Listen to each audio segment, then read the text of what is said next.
Hi, it's Jenny.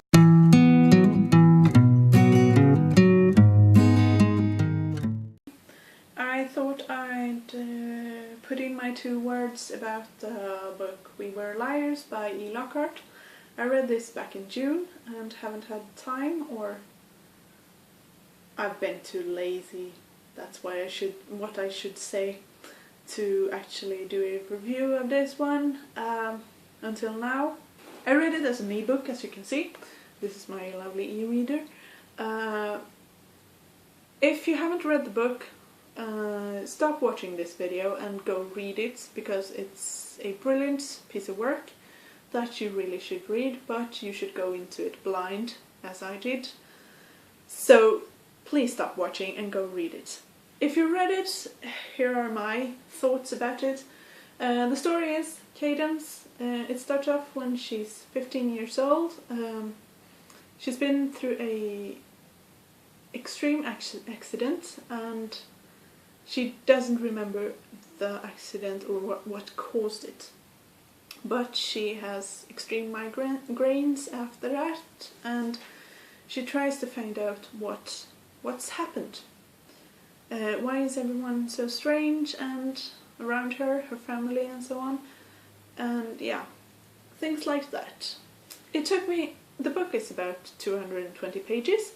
It took me 150 pages for it to go from damn, this is boring to oh my god, what a book!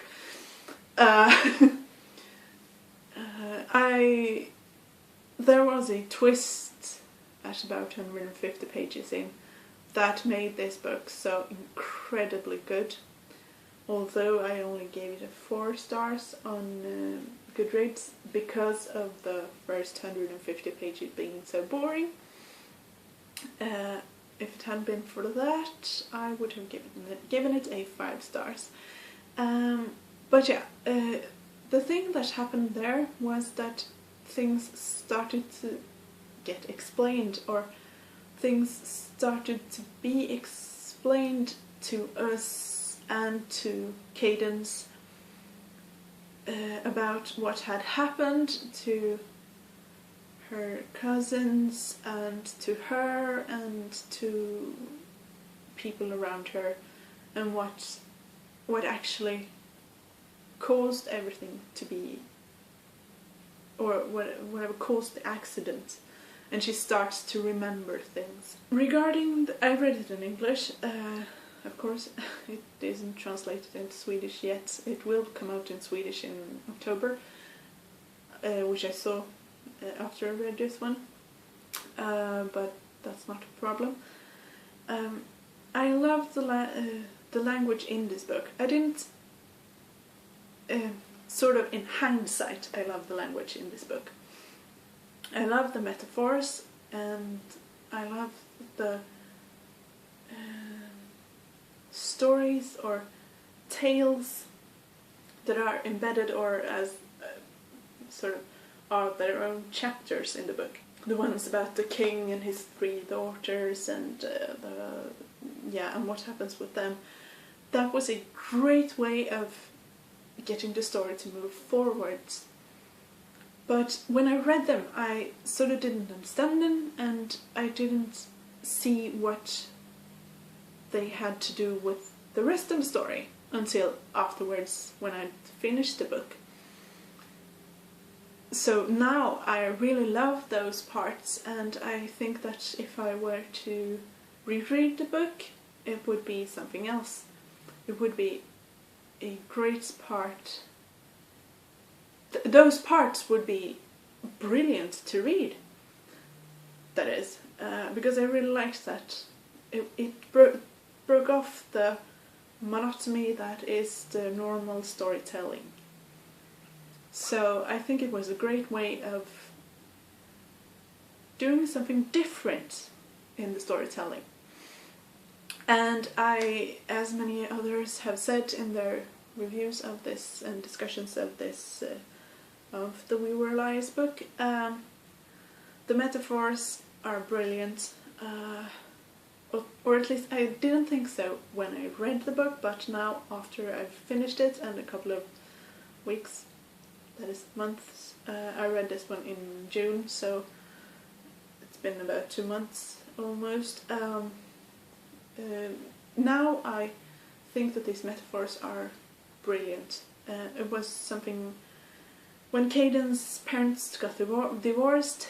Her father packed a car up with his things, and when he's about to go, you read in the book that he takes out a gun and shoots Cadence in the chest, and she falls down on the pavement and blood starts pouring out of her. This is only a metaphor for how she's feeling in that moment. Her father does not pull out a gun and shoot her, but before you realize this, you sort of, oh shit, what a strange parent this man is, and you don't really understand it until a couple of sentences further down the page, because then her mother says, come on, get up, time to move on in life, and so on. So yeah, I thought it was really brilliant writing, actually. And I know that Ariel Bissett started talking about, had a short discussion about if when Cadence realizes that her two cousins and I don't remember his name, the other guy, that they are dead. She sort of discussed if they were ghosts, or if they were sort of imaginations of in her mind. That was sort of interesting. I should link that one down below so you can check it out. I thought those three people were sort of, I don't think they were ghosts per se. Instead, I think they were sort of, what's it called? I don't know the word, I've lost it. They were, what you can say, darn it, I lost it completely. It was her mind playing tricks on her, seeing that throughout the book her mind has sort of tried to block out what had happened and caused the accident, and so on and so forth. So yeah, maybe you'll understand what I mean. I don't know. I don't know if I myself understand it, but yeah. So it's a brilliant book. Don't give it up at first hardship. Read it through. It's a short book, so don't give it up if you think it's boring at the beginning. It took me 150 pages to get to the brilliant part, and in hindsight it was a brilliant book, so do read it if you haven't. But now you perhaps know too much about it. But yeah, that was my 2 words about this lovely book. I gave it, as I said, 4 stars on Goodreads, so I really liked it. So yeah, that's it. I hope you have a great day, and happy reading, people. I'll see you in my next video. Bye!